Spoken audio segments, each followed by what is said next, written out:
Hi எல்லாருக்கும் வணக்கம். எப்படி இருக்கீங்க? இன்றைக்கி நம்ம வந்து அவகாடோ மில்க் ஷேக் எப்படி வைக்கிறதுன்னு பார்க்க போகிறோம்.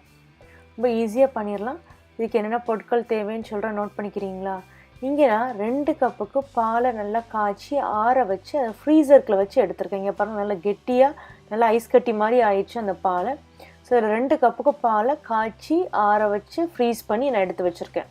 இது நீங்கள் ஃப்ரீசருக்குள்ளேருந்து எடுத்த பிறகு ஒரு பாத்திரத்தில் தண்ணி வச்சு இந்த கப்பை வச்சு உள்ளே எடுத்துட்டிங்கன்னா ஈஸியாக லூஸாக கலண்டு வந்துடும்.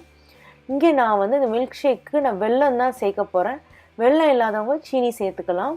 இங்கே நான் 1/2 கப்புக்கு வெல்லம் எடுத்து உங்களுக்கு இனிப்புக்கு தகுந்தாப்பில் நீங்கள் ஆட் பண்ணிக்கலாம். அதை நான் ஏற்கனவே தண்ணியில் போட்டு நல்லா கரைச்சி நான் வடிகட்டி வச்சுருக்கேன் வெல்லத்தை.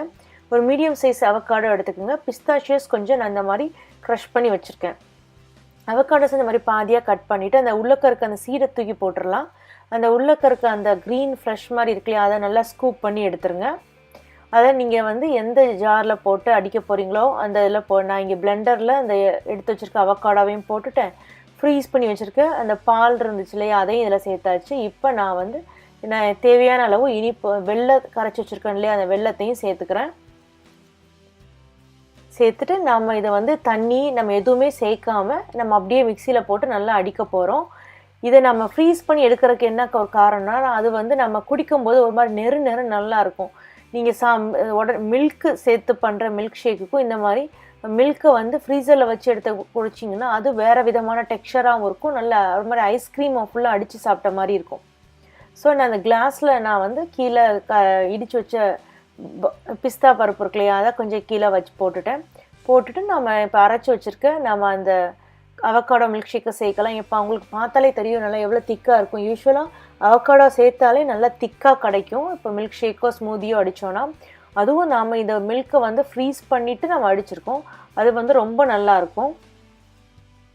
இதை நம்ம ஃப்ரோசன் அவக்காடோ மில்க் ஷேக்குன்னு கூட சொல்லிக்கலாம். இப்போ வெயில் ரொம்ப இருக்குது, அந்த நேரத்தில் இப்போ நம்ம இந்த மாதிரி மில்க் ஷேக் வச்சு சாப்பிட்டோன்னா ரொம்ப நல்லாயிருக்கும். நார்மலாக நம்ம பாலை போட்டு அடிக்காமல் இந்த மாதிரி வித்தியாசமாக நாம் வந்து பாலை வந்து ஒரு ஃப்ரீசருக்குள்ள வச்சு எடுத்து நம்ம குடித்தோம்னாலே ரொம்பவே நல்லாயிருக்கும். இப்போ நம்ம என்ன பண்ண போகிறோன்னா, மேலே கார்னிஷிங்க்கு நம்ம இடித்து வச்சுருக்க பிஸ்தா இருக்கு இல்லையா, அதை நம்ம சேர்த்துக்கலாம். இங்கே பிஸ்தாஷியஸ்க்கு பழக நீங்கள் ஆல்மண்ட் இருந்தாலும் சேர்த்துக்கலாம், ஹேசல் நட் இருந்தால் அதை கூட சேர்த்துக்கலாம். குழந்தைங்களுக்கு சாக்லேட் சிரப் பிடிக்குன்னா நீங்கள் அதை கூட ஊற்றி குழந்தைங்களுக்கு நீங்கள் சர்வ் பண்ணலாம். இந்த கோடை காலத்தில் வந்து இது ஒரு அருமையான நமக்கு ட்ரிங்க்கு. இப்போ நமக்கு அருமையான அவக்காடோ மில்க் ஷேக் ரெடி ஆகிடுச்சு. இதை ட்ரை பண்ணி பாருங்கள். பார்த்துட்டு உங்கள் கமெண்ட்ஸ் சமையல் வந்து போஸ்ட் பண்ணுங்கள். இந்த வீடியோ உங்களுக்கு பிடிச்சிருந்தால் லைக் பண்ணுங்கள், சேனலை சப்ஸ்கிரைப் பண்ணுங்கள். கூடவே பெல் சிம்பிளையும் கிளிக் பண்ணிட்டீங்கன்னா அப்டேட் பண்ணுற வீடியோஸ் உடனே பார்க்கலாம். இன்னொரு வீடியோவில் சந்திக்கலாம். நன்றி, வணக்கம்.